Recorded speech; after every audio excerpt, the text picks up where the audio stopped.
Muy buenas tardes a todos. Es un gusto muy grande el poder saludar al más cercano representante del Santo Padre Benedicto XVI en nuestro país, el señor arzobispo Monseñor Christopher Pierre. Querido señor don Alberto Suárez, arzobispo de Morelia, obispos que nos acompañan. Saludo también con aprecio a los señores rectores que nos acompañan, respetables maestros, directores de distintas escuelas, autoridades civiles que nos acompañan. Definitivamente es un acierto abrir un foro de diálogo entre los diferentes actores de la sociedad sobre uno de los temas más importantes que aquejan a la humanidad, la urgente tarea educativa. Quizá algunos de ustedes se preguntarán, ¿qué puede decir una empresaria sobre este tema? No los culpo, la etiqueta de fríos, calculadores y pragmáticos, pues la tenemos bien ganada a pulso. Pero con la misma vehemencia con lo que afirmo lo anterior, también puedo decirles que son ya muchos los empresarios que estamos conscientes de que esto debe cambiar, que la empresa debe ser antes que nada generadora de capital social, del desarrollo de toda persona que participa en ella.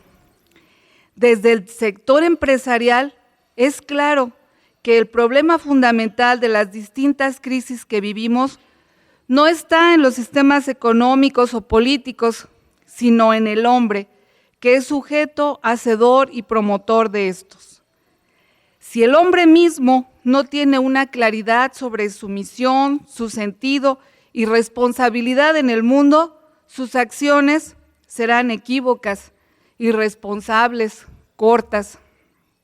Es por ello que el Santo Padre Benedicto XVI nos exhorta a todos a reeducarnos. Estamos viviendo un cambio de época. Los referentes de ayer no pueden seguir siendo los mismos para el tiempo presente. Hay que ampliarlos, hay que profundizar, hay que trabajar las causas y no solo los efectos de estas crisis que vivimos. Pero además de este proceso personal, de esta conversión intelectual, debemos aceptar la responsabilidad que tenemos todos como maestros y pedagogos frente a los demás. Un dirigente de empresa necesariamente, decía alguien, se convierte en un maestro. Debe enseñar a los demás el arte de emprender, de producir, de colaborar, de trabajar, pero sobre todo de ser un ser humano honesto, veraz, capaz de amar, capaz de relación y de comunicación, capaz de transformar y cultivar la realidad que vivimos. Hoy el desafío está en esta última parte, en nuestra conversión social, humanitaria, ciudadana e incluso en materia religiosa, pues no se puede vivir solo en un intimismo trascendente. Se tienen que aceptar las consecuencias sociales de nuestras creencias, testimoniarlas como la manifestación más clara de nuestra experiencia de fe. Mi conclusión como empresaria, después de leer el muy valioso documento de los obispos mexicanos, Educar para una nueva sociedad, es: el empresario no puede, no debe limitar su tarea a formar personas solo para que desarrollen una actividad económica. La formación humana, la verdadera educación, es una tarea mucho más compleja.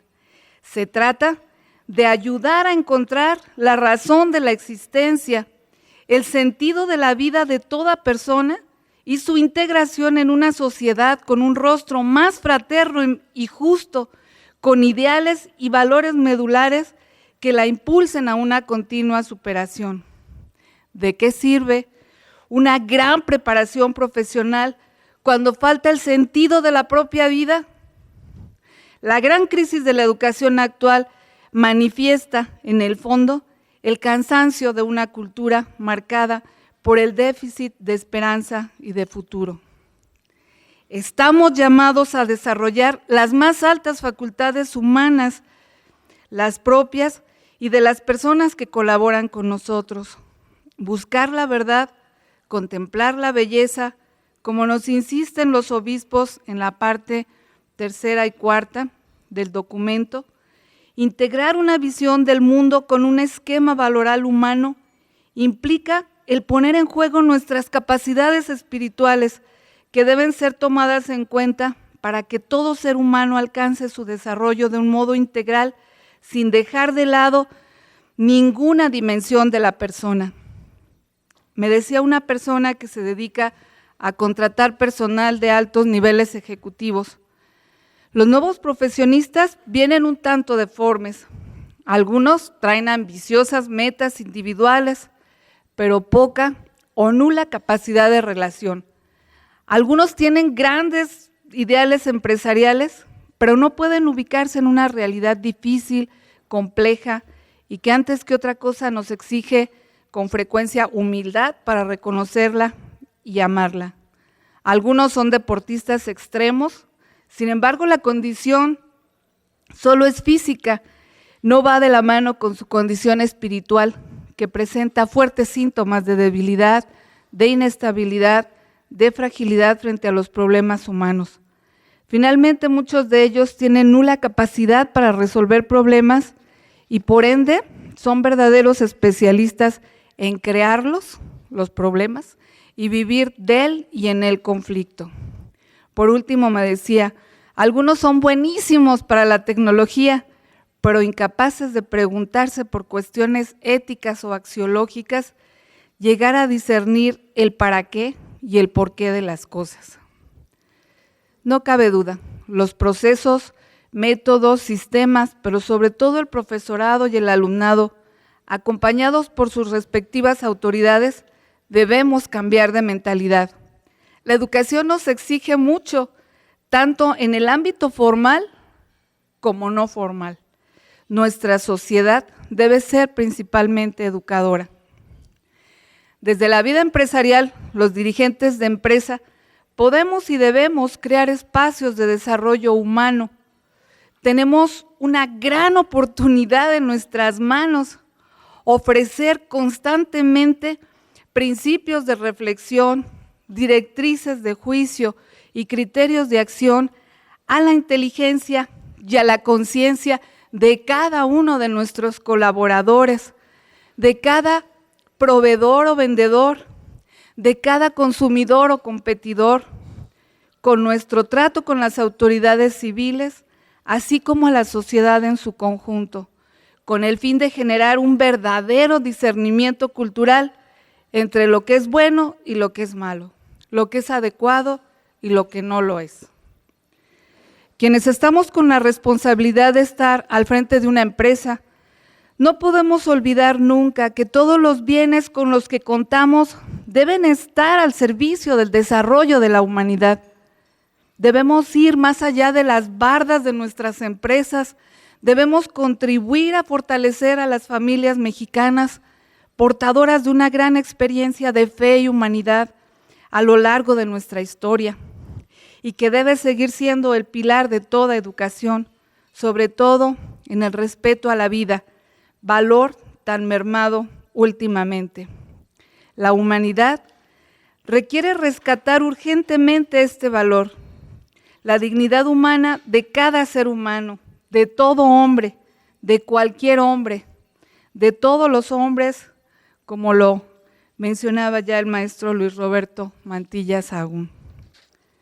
El Papa Benedicto XVI, en un discurso al cuerpo diplomático del 2012, dijo: la crisis puede y debe ser un acicate para reflexionar sobre la existencia humana y la importancia de su dimensión ética, antes que sobre los mecanismos que gobiernan la propia vida económica, no solo para intentar encauzar las partes individuales o las economías nacionales, sino para dar nuevas reglas que aseguren a todos la posibilidad de vivir dignamente y desarrollar sus capacidades en bien de toda la comunidad.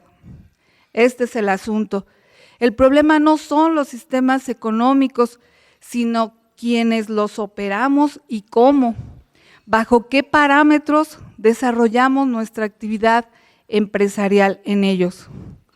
Como lo señala el documento en su primera propuesta, dentro de la muy audaz cuarta parte del documento, la persona humana, es decir, el ser humano concreto aquí y ahora, es el fundamento y destino de toda política y acción educativa. Por ello, no es posible prescindir de la persona bajo ninguna circunstancia. Más aún, es preciso que nunca sea usada como mero medio, sino siempre respetada como fin. Ella es el parámetro y la norma para realmente verificar si la educación es verdadera. Al reflexionar sobre la parte histórica del documento Educar para una nueva sociedad, automáticamente me vino a la memoria, como michoacana que soy, el enorme testimonio que tenemos de don Vasco de Quiroga, con su proyecto pastoral, educativo, humanista, social. Qué importante es el hecho de que tenemos la experiencia y testimonio de alguien que supo ver la empresa como medio para la realización humana, que supo ver la actividad económica, que la actividad económica está al servicio de una vida más digna, más integral y creadora. En ese testimonio, sin duda alguna, se hace presente, se sintetiza lo que muchos hoy llamamos responsabilidad social empresarial. Hoy, en mi empresa y en las asociaciones civiles en las que participo, USEM, Unión Social de Empresarios de México, entre ellas, puedo decirles que tengo la experiencia de encontrarme con una oportunidad extraordinaria de poder hacer vida principios de una ética social integral. Debemos ver con esperanza el futuro, pues las distintas crisis que vivimos efectivamente nos están haciendo rectificar, tomar postura, nos están haciendo modificar paradigmas culturales que tienen que ir tomando fondo y sentido para llegar a un fin. Formarnos para nuestro mejoramiento personal, para la transformación de nuestras empresas y del ámbito empresarial y contribuir a la construcción de una cultura que dé paso a una civilización más justa, más libre, más fraterna. Finalmente, les comparto que los últimos días del 2012 los dediqué a meditar este importante documento de educación. Después de muchas horas de estudio, un familiar me preguntó, y en síntesis, ¿qué dicen los obispos? Respondí con palabras de ellos mismos que educar es la más bella y ardua de las tareas del hombre, pues implica el sutil arte de ayudarle al ser humano a ser cada vez mejor ser humano. Detrás de estas palabras vislumbré que la educación implica una gran dosis de generosidad, de gratuidad.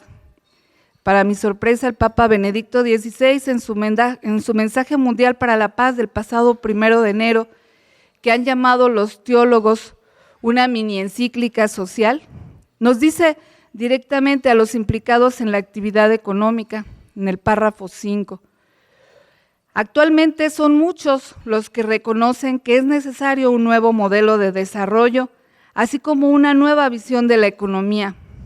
El éxito auténtico y duradero de este se obtiene con el don de uno mismo, de las propias capacidades intelectuales, de la propia iniciativa, puesto que un desarrollo económico sostenible, es decir, auténticamente humano, necesita del principio de gratuidad como manifestación de fraternidad y de la lógica del don.